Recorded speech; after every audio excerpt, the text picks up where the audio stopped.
Hello students, solid स्टेटमधील आयसोमॉर्फिझम आणि polymorphism ह्याचा study करायचा आहे.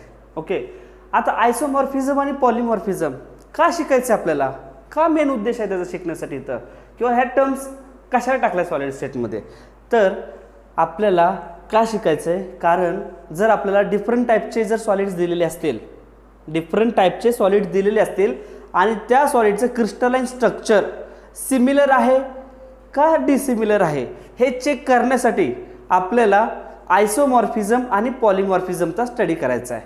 म्हणूनच या दोन गोष्टी किंवा या दोन टर्म्स आपल्या सिलेबसमध्ये ॲड केलेल्या आहेत. आता ह्या दोन गोष्टी आपण 1 बाय 1 शिकूयात. एकदम सोपं आहे, अवघड करून घ्यायची तुम्ही काहीच विचार करू नका. एकदम इझी वेने मी तुम्हाला शिकवणार आहे. ओके, ह्याच्यावरती तुम्हाला कॉम्पिटिटिव्ह एक्झाम म्हणजे CET, नीट आणि JEEला ह्याच्यावरती क्वेश्चन टाकतात. बघूयात आपण सुरुवातीला आयसोमॉर्फिझम.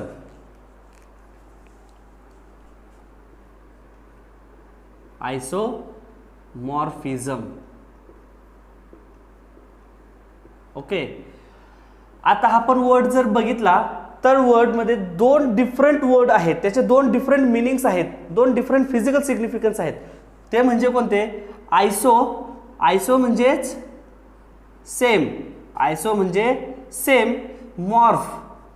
मॉर्फ म्हणजे शेप, मॉर्फ म्हणजेच शेप किंवा स्ट्रक्चर, शेप किंवा स्ट्रक्चर. ओके, बघा आता कुणाचं सेम स्ट्रक्चर किंवा कुणाचा सेम शेप ते आपण ह्याच्यामध्ये स्टडी करणार आहोत.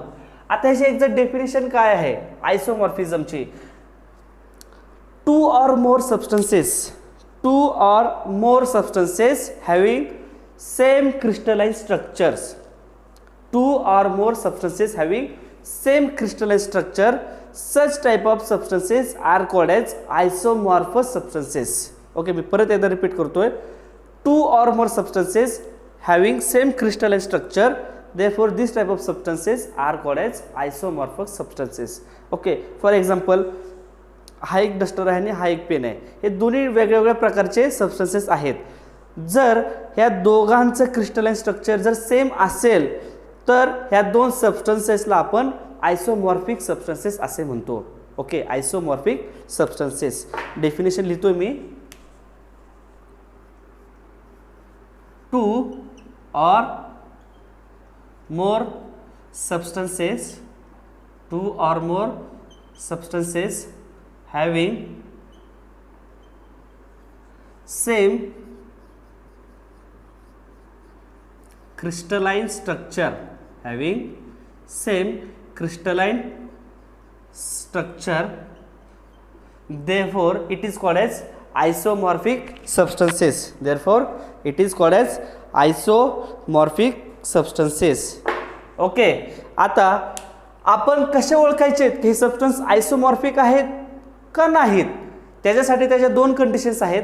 जर त्या दोन सबस्टन्सेसचे केमिकल कंपोजिशन सेम असेल, जर त्या दोन सबस्टन्सचे केमिकल कंपोजिशन सेम असेल आणि सबस्टन्समधील ॲटॉमिक रेशो जर सेम असेल तर आपण त्या सबस्टन्सेसला आयसोमॉर्फिक सबस्टन्सेस असे म्हणू शकतो. ओके, काय सेम असायला पाहिजे त्या सबस्टन्सेसमधील? तर त्यांच्यातील केमिकल कंपोजिशन सेम असायला पाहिजे आणि त्यांच्यातील जे ॲटम्स आहेत त्या ॲटमचा रेशो पण सेम असलं पाहिजे. तरच आपण त्या सबस्टन्सेसला आयसोमॉर्फिक सबस्टन्सेस असे म्हणतो. बघूयात आपण एक्झाम्पल. ओके, चार्ट काढूयात आपण. सोडियम फ्लोराईड आणि मॅग्नेशियम ऑक्साईड. आता आपण ह्यांना कसं ओळखायचं की ही दिलेली पेअर ही आयसोमॉर्फिक आहे का नाही?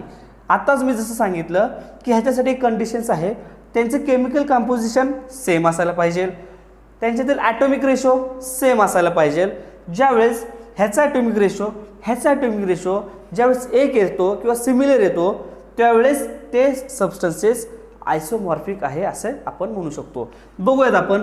सोडियम फ्लोराईड पहिलं कंपाऊंड आहे किंवा पहिला सबस्टन्स आहे सोडियम फ्लोराईड. सोडियम फ्लोराईडमध्ये एकच सोडियमचा ॲटम आहे, एकच सोडियमचा ॲटम आणि एक फ्लोरीनचा ॲटम. तर त्याचा ॲटॉमिक रेशो झाला 1:1. 1:1. केमिकल कंपोजिशन सोडियमचा एक ॲटम, फ्लोरीनचा एक ॲटम, ॲटॉमिक रेशो 1:1. त्याच्यानंतर आपण मॅग्नेशियम ऑक्साईडमध्ये जर बघितलं तर मॅग्नेशियम एक ॲटम आहे, ऑक्सिजन पण एकच ॲटम आहे, दोघांचा रेशो झाला 1:1.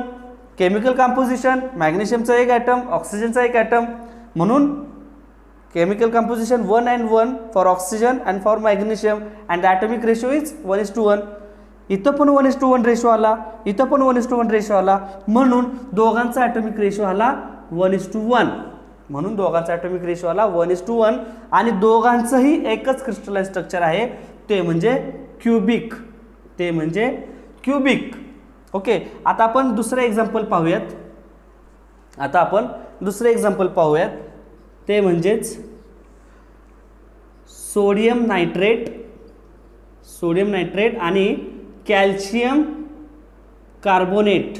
सोडियम नायट्रेट आणि कॅल्शियम कार्बोनेट. आता हे आयसोमॉर्फिक आहेत का नाहीत हे आपण चेक करूयात. सोडियम नायट्रेटमध्ये सोडियमचा एक ॲटम आहे, नायट्रोजनचा एक ॲटम आहे आणि ऑक्सिजनचे 3 ॲटम्स आहेत. म्हणजेच chemical composition 1 sodium 1 nitrogen 3 oxygen. So ratio is 1:3. Here in calcium carbonate calcium is 1, carbon is 1 and oxygens are 3. Therefore the ratio of calcium carbonate will be the 1:3. इथं पण आपल्याला 1:3 मिळाला, इथं पण आपल्याला 1:3 मिळाला, म्हणून दोघांचा रेशो काय आला 1:3. आणि ह्याचं क्रिस्टलाइन स्ट्रक्चर आहे ट्रायगोनल. याचं क्रिस्टलाइन स्ट्रक्चर आहे ट्रायगोनल किंवा रोम्बोहेड्रल. ओके, हे झाले 2 एक्झाम्पल्स कशाचे, आयसोमॉर्फिक सबस्टन्सचे. ओके, आता हे जर ते क्वेश्चन विचारतात कसे तुम्हाला काय करायला सांगतात की identify the isomorphic pair in the following. तुम्हाला 4 पेअर दिले जातात. समजा पहिली पेअर दिली sodium fluoride magnesium oxide, A option. B ऑप्शनमध्ये दुसऱ्या आणखी पेअर देतील, सी ऑप्शनमध्ये तिसऱ्या आणखी काय पेअर देतील आणि डी ऑप्शन आणखी काय पेअर देतील. तर तुम्हाला त्याच्यातून नंबर ऑफ ॲटम्स काढायचे आहेत, केमिकल कंपोजिशन चेक करायचे आणि ॲटॉमिक रेशो काढायचा. ज्या कंपाऊंडमध्ये ज्या एका पेअरमध्ये जर दोघांचा ॲटॉमिक रेशो सेम येत असेल तर ती आयसोमॉर्फिक पेअर असे म्हणू शकतो. विद्यार्थी मित्रांनो, आताच आपण आयसोमॉर्फिझमचा स्टडी केला. आता आपल्याला पॉलिमॉर्फिझम म्हणजेच काय हे बघायचं आहे. Okay, polymorphism.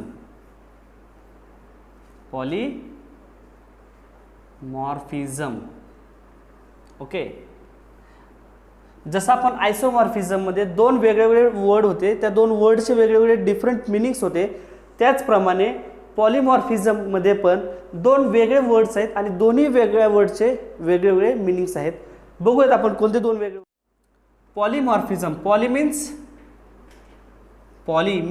Multi. Poly means multi or many. Poly means multi or many. And morph means shape. Or structure. आता कशाचं स्ट्रक्चर, जास्त स्ट्रक्चर कशाचे, दोघांचे तिघांचे का किती जणांचे, तर एका सबस्टन्सचे जास्त क्रिस्टलाइन स्ट्रक्चर असतात अशा सबस्टन्सेसला आपण पॉलिमॉर्फिक सबस्टन्सेस असे म्हणतो. अशा सबस्टन्सेसला आपण पॉलिमॉर्फिक सबस्टन्सेस असे म्हणतो. डेफिनेशन बघूयात आपण. अ substance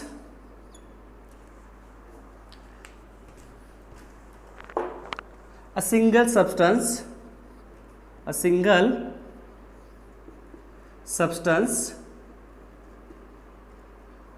that exist in 2 or more crystalline structures. 2 or more crystalline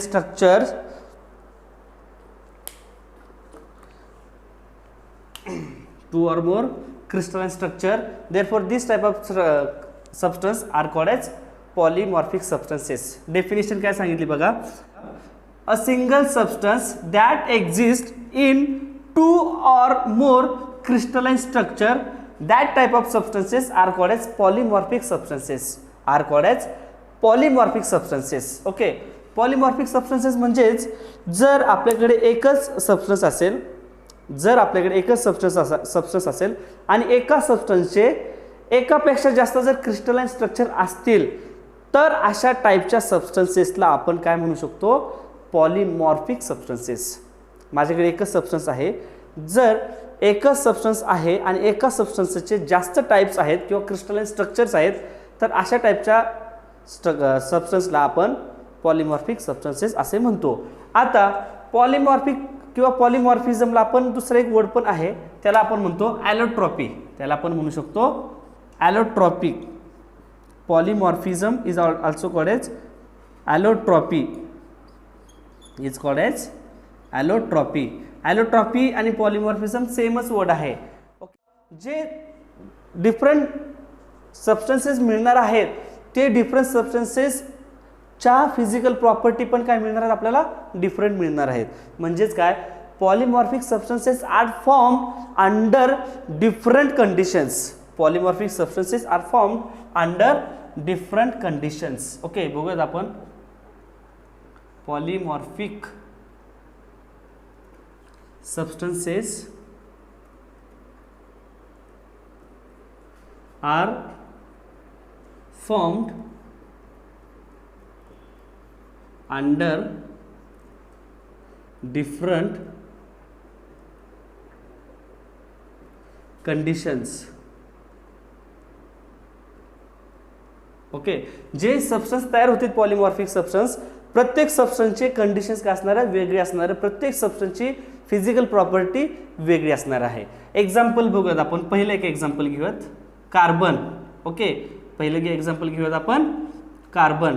okay, so carbon has 3 allotropes. Carbon has 3 allotropes. 3 allotropes. कोणते ॲलोट्रॉप्स आहेत, म्हणजेच कार्बन हॅज 3 ॲलोट्रॉप्स म्हणजेच काय, कार्बनचे 3 पॉलिमॉर्फिक फॉर्म्स आहेत. कार्बनचे 3 पॉलिमॉर्फिक फॉर्म आहेत. कोणते? पहिलं बघूयात आपण, डायमंड. दुसरा आहे ग्राफाइट. आणि तिसरा आहे फुलेरिन. ओके, बघा आता जशी आपण डेफिनेशन पाहिली की single substance that exist in 2 or more crystalline structure, that type of substance is called as polymorphic substance, or polymorphic substance is also called as allotropes. Okay, आता कार्बनचे 3 allotropes किंवा कार्बनचे 3 पॉलिमॉर्फिक फॉर्म कोणते होतात, diamond, graphite आणि fullerene. So these 3 substances are formed under different conditions. Therefore these 3 type of substances have different physical properties. Different physical properties. Okay, हे झाले कार्बनचे 3 ॲलोट्रॉप्स. ओके, आपण एक एक्झाम्पल बघितलं कार्बनचं. आता आपण सिलिकाचंही बघूयात आपण. Okay, silica. Okay, silica is also has 3 allotropes. 3 allotropes. कोणते आहेत? 3 allotropes म्हणजेच कोणते? तर सिलिकाचे 3 allotropes आहेत. पहिला म्हणजे अल्फा क्वार्ट्स. नंतर दुसरा आहे बीटा क्वार्ट्स आणि तिसरा आहे क्रिस्टोबेलाइट. हे 3 सिलिकाचे 3 ॲलोट्रॉप्स आहेत किंवा 3 पॉलिमॉर्फिक फॉर्म्स आहेत. ओके, हे 3 वेगळे आहेत. तिघांच्या फिजिकल प्रॉपर्टी काय आहेत, वेगळे आहेत, सेम नाहीत. तुम्हाला एक्झामला क्वेश्चन विचारतील की कार्बनचे किती ॲलोट्रॉप्स आहेत, तर कार्बनचे 3 ॲलोट्रॉप्स आहेत. सिलिकाचे किती ॲलोट्रॉप्स आहेत, सिलिकाचे पण 3 ॲलोट्रॉप्स आहेत. नाव पण आपल्याला माहिती पाहिजेत. कार्बनचे 3 ॲलोट्रॉप्स, डायमंड, ग्राफाइट, फुलेरिन. सिलिकाचे 3 allotropes, alpha quartz, beta quartz आणि cristobalite. So here also different physical properties, okay.